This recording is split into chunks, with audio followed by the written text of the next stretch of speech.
കുട്ടികളിൽ കണ്ടുവരുന്ന ഒരു ഇഷ്യൂ ആണ് ഫിയർ ഓഫ് നോയ്സ്. കുട്ടികളിൽ മാത്രമല്ല വലിയവരിലുണ്ട്. വലിയ സ്വരങ്ങൾ കേൾക്കുമ്പോൾ ഉള്ളിൽ ഭയം ഉണ്ടാവുക. മിക്സി നമ്മൾ ഓൺ ചെയ്യുമ്പോൾ പേടി തോന്നിയിട്ടുള്ള ആരെങ്കിലും ഉണ്ടോ? ഭയങ്കരമായിട്ട് ഹൃദയമിടിപ്പ് കൂടുന്നതായിട്ട് തോന്നിയിട്ടുണ്ടോ? ഇതുപോലെ എന്തെങ്കിലും പടക്കം പൊട്ടിക്കുന്ന സ്വരം അല്ലെങ്കിൽ എന്തെങ്കിലും വേറെ ലൗഡ് നോയ്സ് കേൾക്കുമ്പോൾ നിങ്ങൾക്കൊരു പേടി തോന്നുന്നുണ്ടോ? ഇതൊരു തരം ഫോബിയാണ്. നമ്മൾ പക്ഷേ ഇതിനെ തിരിച്ചറിയാൻ പറ്റാതെ പോവാറുണ്ട്. ഇതിൻ്റെ സംഭവിക്കുന്ന കാര്യം നിങ്ങൾക്ക് ലൗഡ് നോയ്സ് ഉണ്ടാകുമ്പോൾ നിങ്ങൾക്ക് ടെൻഷൻ ഉണ്ടാകുന്നു, ഹാർട്ട് ബീറ്റ് കൂടുന്നു, ബ്രീത്തിങ് പ്രശ്നം ഉണ്ടാകുന്നു, നിങ്ങൾക്ക് മറ്റ് അസ്വസ്ഥതകൾ ഉണ്ടാകുന്നു. ഇതിൻ്റെ കാരണം എന്ന് പറയുന്നത് ജനറ്റിക്കലി ഇത് ഉണ്ടാകും എന്ന് പറയുന്നുണ്ട്.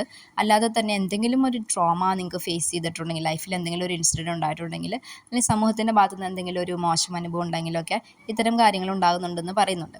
പിന്നെ ഒരു കാര്യമാണ് ലാക്ക് ഓഫ് എക്സ്പോഷർ. അതായത് കൊറോണ സമയത്തുണ്ടായ കുട്ടികളിൽ ചിലപ്പോൾ ഇങ്ങനെ ഒരു ഇഷ്യൂ ഉണ്ടാകാൻ സാധ്യതയുണ്ട്. കാരണം അവർ അധികം ആളുകളായിട്ടൊന്നും മിങ്കിൾ ചെയ്യുന്നില്ല. ഇത് ഞാൻ എൻ്റെ ലൈഫ് എക്സ്പീരിയൻസിൽ നിന്നാണ് പറയുന്നത്. കൊറോണ സമയത്താണ് കൊറോണയുടെ ആ സമയത്ത് അതിന് മുമ്പ് ഞാൻ പ്രഗ്നൻ്റ് ആവുകയും പക്ഷേ പ്രസവിക്കുന്ന സമയമായപ്പോഴേക്കും കൊറോണ പോലുള്ളൊരു ഇഷ്യൂ ഉണ്ടാവുകയും ചെയ്തു. ആ ഒരു സമയത്ത് ജനിച്ച കുട്ടി ആയതുകൊണ്ട് തന്നെ അധികം ആളുകളായിട്ട് മിങ്കിൾ ചെയ്യാനോ ഇടപഴകാനോ ഒന്നും അവസരം ഉണ്ടായില്ല.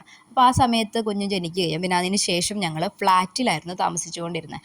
അപ്പോഴും ജോലിക്ക് പോകുന്ന കാര്യങ്ങളൊക്കെ ആയതുകൊണ്ട് ഒത്തിരി ആളുകളായിട്ട് ഇടപഴകാനുള്ള അവസരം കിട്ടിയില്ല. അതുകൊണ്ട് തന്നെ എൻ്റെ മകന് ഇങ്ങനെ ഒരു പ്രോബ്ലം ഉണ്ടായിട്ടുള്ളതായിട്ട് ഞാൻ മനസ്സിലാക്കി. ഇത് ശരിക്കും പറഞ്ഞാൽ നമ്മൾ കുട്ടികളെ പലരും വഴക്ക് പറയുന്ന കേൾക്കുമ്പോൾ ഒരു ചെറിയ സ്വരം പോലും കേൾക്കാൻ പറ്റില്ല. അത് അങ്ങനെയല്ല ഇങ്ങനെയല്ല, നിനക്കെന്താ അത് പേടി തോന്നുന്നത് എന്നൊക്കെ പറയും. പക്ഷേ ഇത് ശരിക്കും ഒരു ഫോബിയാണ്, ഒരു ഇഷ്യൂ തന്നെയാണ്. കുട്ടികൾ ഫേസ് ചെയ്യുന്ന ഒരു ഇഷ്യൂ ആണ്. ഇതിന് ശരിക്കും ഒരു ഹെൽപ്പാണ് നമുക്ക് ആവശ്യം.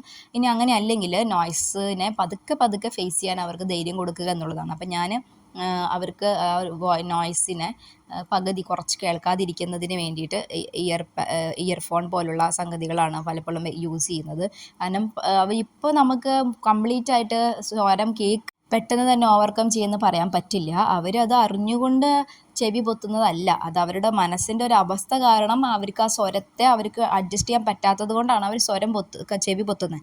അപ്പോൾ എന്ത് ചെയ്യണമെന്ന് വെച്ചാൽ ഇതിനെ ഫേസ് ചെയ്ത് തന്നെയാണ് ഇത് മാറുക. പക്ഷേ എനിക്ക് തോന്നുന്നു ഇത്തരം നമുക്ക് അറിവുള്ളവരുടെ കൺസൾട്ടൻസി നമുക്ക് അത്യാവശ്യമാണ്. അത് സാധിക്കുന്നില്ലെങ്കിൽ ഞാൻ ചെയ്തൊരു കാര്യം എന്ന് പറഞ്ഞാൽ ഇയർഫോൺ വാങ്ങി കൊടുക്കുക എന്നുള്ളതാണ്. ഇയർഫോൺ ചെവിയിൽ വെക്കുന്ന ഹെഡ്സെറ്റ് പോലുള്ള സംഗതികൾ വെക്കുമ്പോൾ കുറച്ചൊരു സ്വരം കുറയുകയും പിന്നെ ആ കുട്ടിക്ക് അത് കുറച്ച് പതുക്കെ അതിനെ ഓവർകം ചെയ്യാനായിട്ട് പതുക്കെ കുറച്ച് സ്വരം കൂടി പിന്നെ അതിന് സ്വരം ഒരു പ്രശ്നമില്ലാത്ത തരത്തിൽ പറ്റുന്ന രീതിയിലൊക്കെ കുട്ടികളെ സപ്പോർട്ട് ചെയ്യുകയാണ് ഞാൻ ചെയ്തിട്ടുള്ളത്.